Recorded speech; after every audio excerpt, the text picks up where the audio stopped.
Bonjour tout le monde, nous allons parler aujourd'hui du zinc, qui est un élément chimique essentiel à la vie sur Terre. C'est un oligo-élément aussi appelé sel minéral, essentiel pour de nombreux organismes vivants, y compris les humains. En effet, on le retrouve dans le corps humain en petite quantité, mais c'est le deuxième minéral le plus abondant du corps après le fer. Pourtant, près de 2 milliards de personnes présentent une carence en zinc, soit près d'un quart de la population mondiale, ce qui est énorme. Une carence en zinc peut entraîner divers symptômes non spécifiques et problèmes de santé. Les symptômes courants d'une carence modérée en zinc vont comprendre une perte de poids, voire une anorexie, un ralentissement de la croissance, une faiblesse immunitaire avec augmentation du risque d'infection, des problèmes de peau avec éruption cutanée, et aussi perte de cheveux, voire alopécie.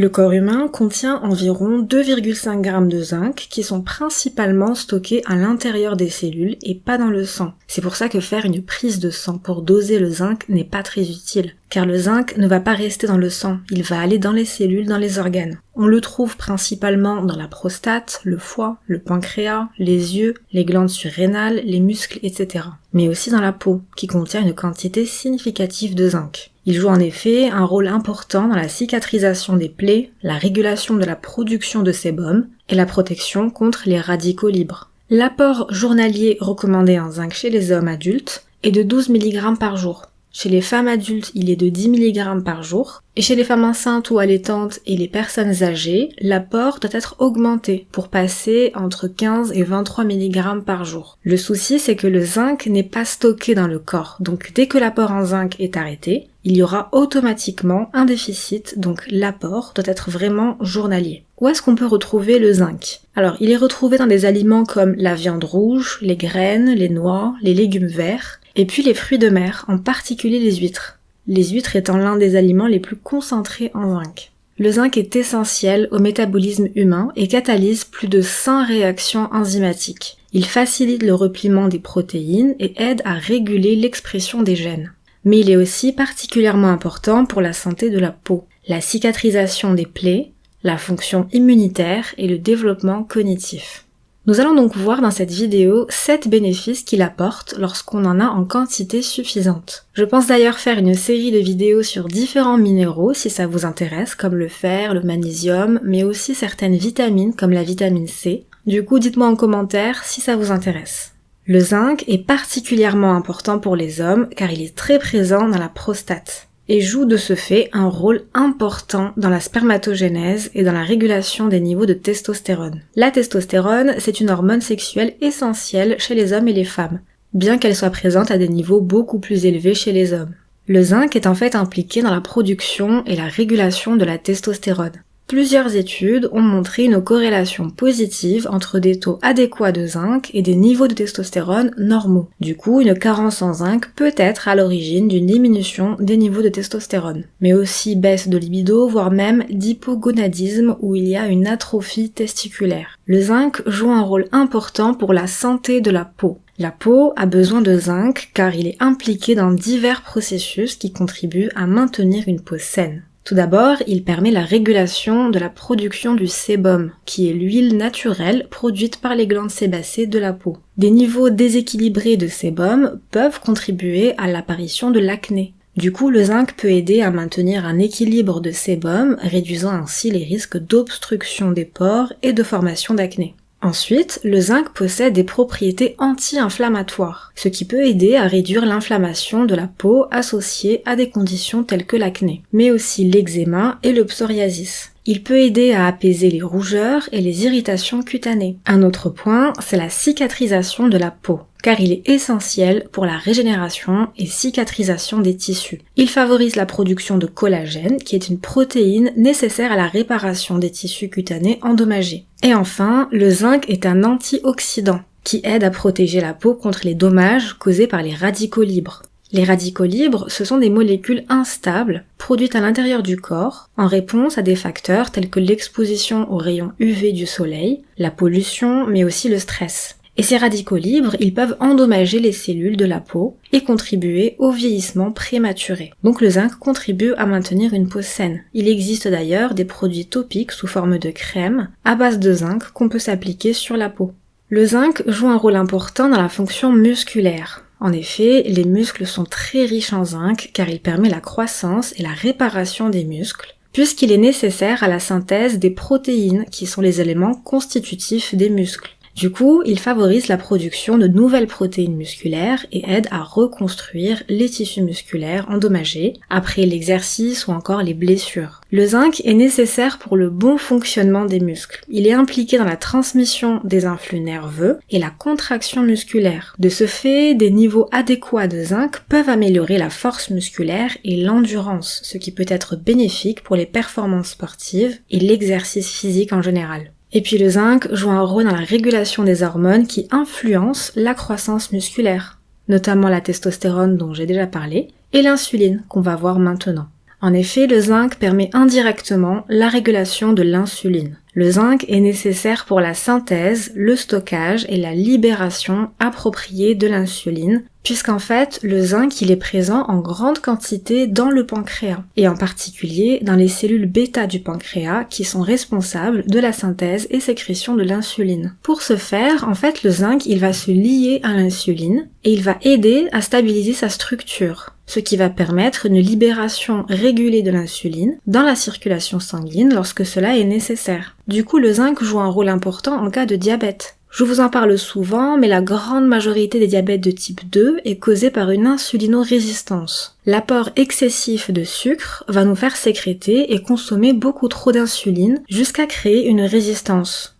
Un niveau insuffisant de zinc sera délétère pour la fonction des cellules bêta présentes dans le pancréas qui vont moins bien produire et sécréter de l'insuline, ce qui potentialise le risque de diabète. Le zinc est donc très important dans la prévention du diabète et de l'insulinorésistance. Des études ont suggéré que des niveaux adéquats de zinc peuvent améliorer la sensibilité à l'insuline. Le zinc joue un rôle important dans le fonctionnement du thymus. Qu'est-ce que le thymus? Alors le thymus est un organe lymphoïde fondamental du système immunitaire. C'est dans ce thymus qu'a lieu le développement et la maturation des lymphocytes T. Les lymphocytes T, ce sont des cellules du système immunitaire responsables de la protection contre les infections et les maladies. Les rôles que joue le zinc dans le thymus sont nombreux. Il est nécessaire à la maturation des lymphocytes T, il est impliqué dans la production d'anticorps et module aussi l'inflammation. Du coup, une déficience en zinc pourrait provoquer une diminution de la taille du thymus, une baisse des lymphocytes T et des anticorps, donc une baisse de l'immunité, ce qui fait qu'on sera plus susceptible d'avoir des infections qui vont durer plus longtemps avec de potentielles complications. Une bonne vision, car la vitamine A a besoin du zinc pour bien fonctionner, puisque c'est grâce au zinc qu'on obtient la forme active de la vitamine A, qu'on appelle aussi rétinol. Et oui, le zinc est nécessaire à la conversion de la provitamine A, comme le bêta-carotène, en vitamine A active, le rétinol, dans le corps. Comment? Eh bien, le zinc est en fait nécessaire à l'activité de l'enzyme responsable de cette conversion, appelée la rétinol déshydrogénase. Le zinc est également nécessaire au transport de la vitamine A dans le corps, car il est impliqué dans la synthèse et la stabilisation de la protéine porteuse de la vitamine A, appelée protéine de liaison au rétinol, RBP. Leur interaction est donc fondamentale pour la santé des yeux. On sait que la vitamine A est essentielle pour la formation et le maintien de la rétine. La rétine, c'est la partie de l'œil qui détecte la lumière. Du coup, le zinc contribue également à la santé oculaire en soutenant la fonction de l'enzyme antioxydante appelée superoxyde dismutase qui protège les cellules de la rétine contre les dommages oxydatifs. Lors d'un déficit en zinc, malgré un apport suffisant en vitamine A, l'efficacité de cette vitamine A va baisser et donc la vision aussi. D'ailleurs, une étude très populaire a montré la prise de 80 mg de zinc en association avec 500 mg de vitamine C, 400 UI de vitamine E et de 15 mg de bêta-carotène par jour peut ralentir la progression de la dégénérescence maculaire liée à l'âge intermédiaire et avancé. Les aliments qui sont riches en vitamine A, ce sont les carottes, les épinards et les patates douces notamment. La prévention de l'inflammation intestinale. Le zinc possède des propriétés anti-inflammatoires et peut aider à réduire l'inflammation dans les intestins. De plus, le zinc est nécessaire pour la régénération et la réparation de la muqueuse intestinale. Il favorise la prolifération cellulaire et la cicatrisation des tissus intestinaux endommagés. Cela peut contribuer à restaurer l'intégrité de la barrière intestinale, qui joue un rôle clé dans la prévention de l'inflammation excessive. Plusieurs études ont montré que des niveaux adéquats de zinc peuvent aider à atténuer l'inflammation intestinale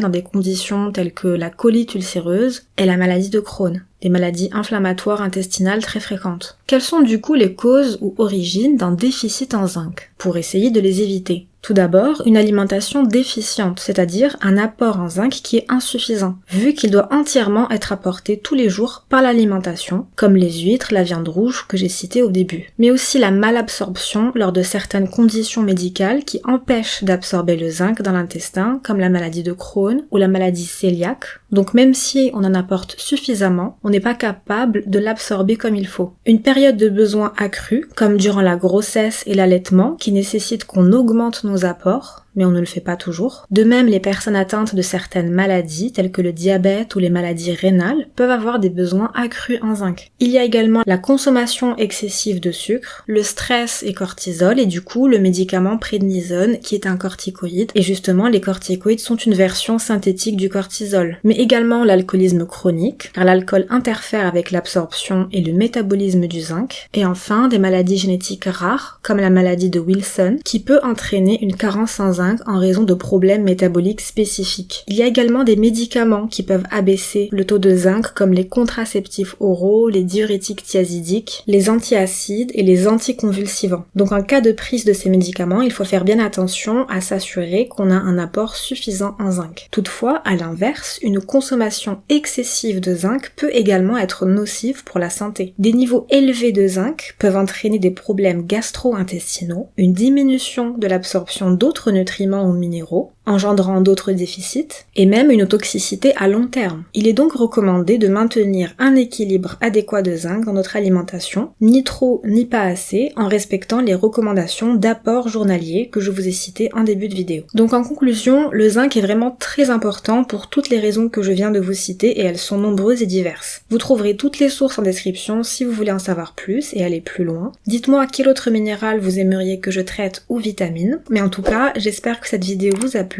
Si c'est le cas, n'oubliez pas de la liker, de la partager et puis de vous abonner. Et puis je vous dis à la prochaine pour une nouvelle vidéo.